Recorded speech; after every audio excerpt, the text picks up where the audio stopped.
Nutrition and wisdom from the Japanese dining table. Have you ever noticed that our health isn't determined only by medicine, but also by what we put on our plates each day? I once had an older patient, George, age 70, who said to me, "Doctor, I think I'm eating healthy. I drink diet soda, have white bread and deli meat every day, but I still feel tired, and my blood sugar is high." I smiled and told him, "George, the issue isn't how much you eat, it's what you eat. We don't just need calories, we need real nutrition." In Japan, especially in traditional culture, the dining table is full of colors.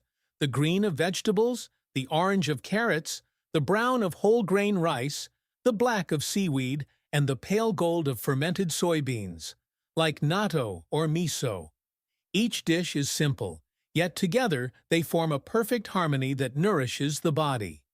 Imagine starting your morning with a glass of warm water, followed by a fresh juice, carrot or apple.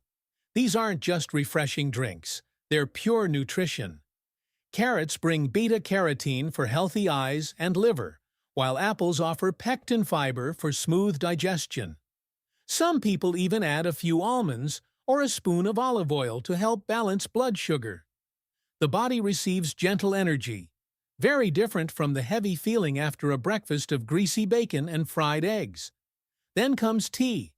The Japanese often drink green tea, or sometimes black tea, with a little brown sugar and ginger. It's not just to warm the stomach, it delivers antioxidants, those silent warriors that protect the heart, blood vessels, and skin. I once had a Japanese-American patient, Aiko, age 67, who told me, "I've been drinking green tea since I was a child. My friends my age all complain about blood pressure, but I still walk every morning and my skin still glows." I don't think that's a coincidence. Traditional Japanese meals also include very little red meat. Instead, they feature fish, especially fatty fish rich in omega-3s. This type of fat is like medicine for the brain and the heart. Add to that soy in many forms, natto, miso, tofu, which not only provide protein, but also isoflavones that support bone and hormonal health.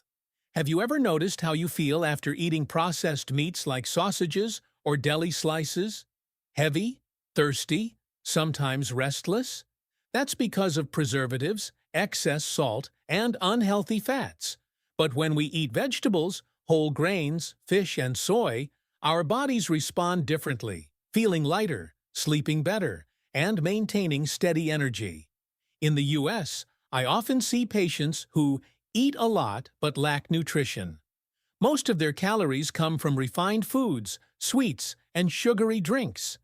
In Japan, the philosophy is the opposite. Eat less, but eat nutrient-rich.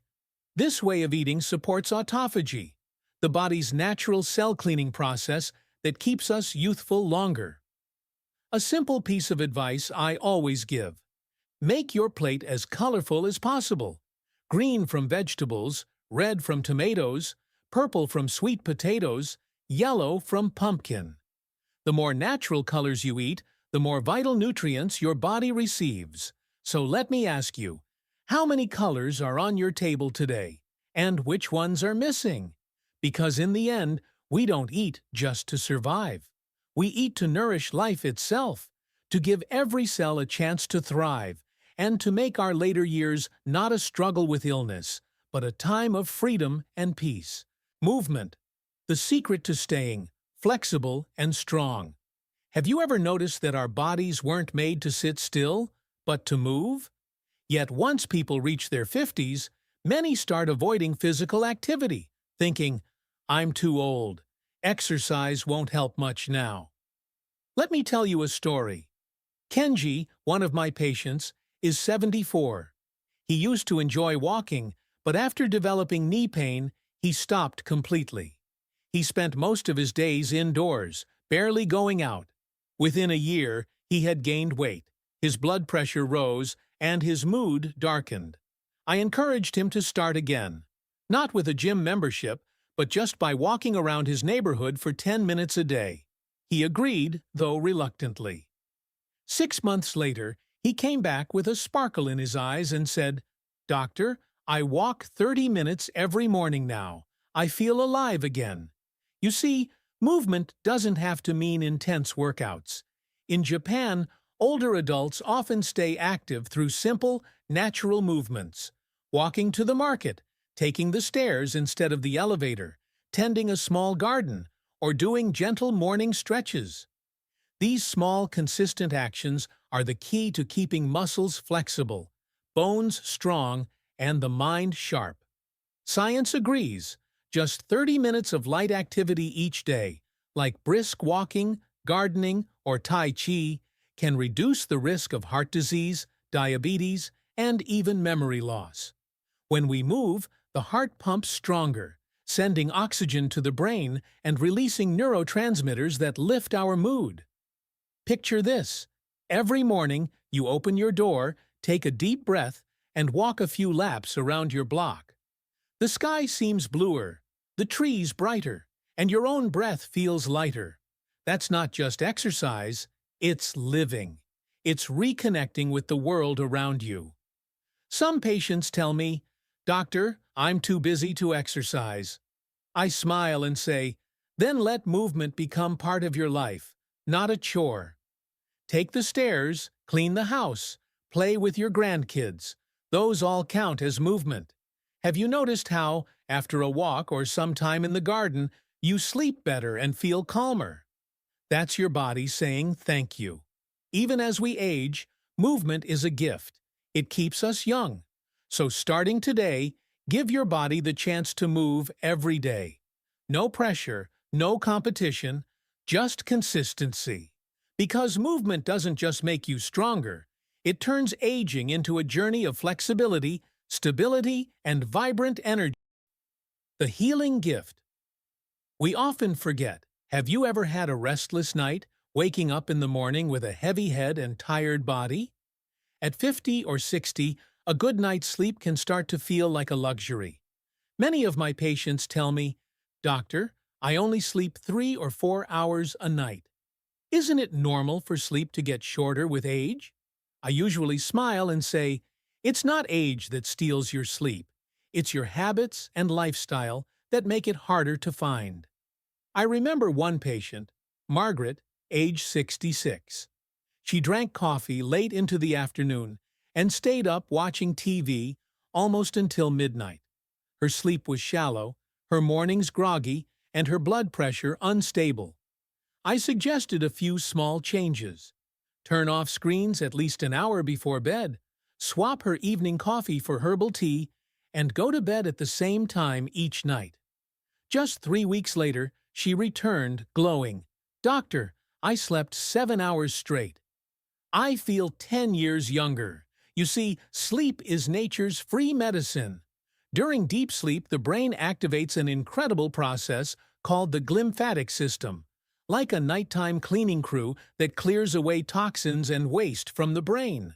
This process helps protect against Alzheimer's and other forms of dementia. Have you ever noticed how a short nap can leave you sharper and happier? That's because, during sleep, your body releases growth hormones, repairs muscles, heals tissue, and strengthens memory. No drug can do that. In Japan, many older people still follow the rhythm of the sun, going to bed early, waking early, living in tune with nature. This natural rhythm keeps the body's internal clock balanced, allowing rest and recovery to happen naturally. Some people believe that sleeping less means living more, but the truth is the opposite. Good sleep gives you more healthy years. Every sleepless night slowly wears the body down. Imagine if, each evening, you gave yourself a small bedtime ritual. Turning off your phone, reading a few pages of a book, taking slow breaths, or listening to soft music. That's not just preparing for sleep. It's telling your body, it's time to rest, time to heal. A good night's sleep isn't a luxury. It's your natural right. And if you treat it like a dear friend, it will reward you with clarity, vitality, and bright mornings filled with energy. So tonight, Are you willing to go to bed 1 hour earlier? To give yourself this beautiful gift of healing?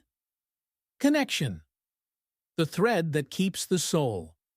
Young, have you ever felt lonely, even in a comfortable home? The older we get, the more common that feeling becomes. Children grow up, friends drift away, meals get quieter, and that quiet loneliness can wear down health as much as any illness.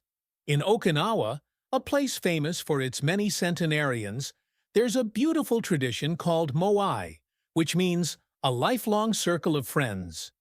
People in a moai eat together, talk, help each other through hard times, and share joy in good ones. That sense of connection is one of their true secrets to longevity. I remember a patient, Thomas, age 71.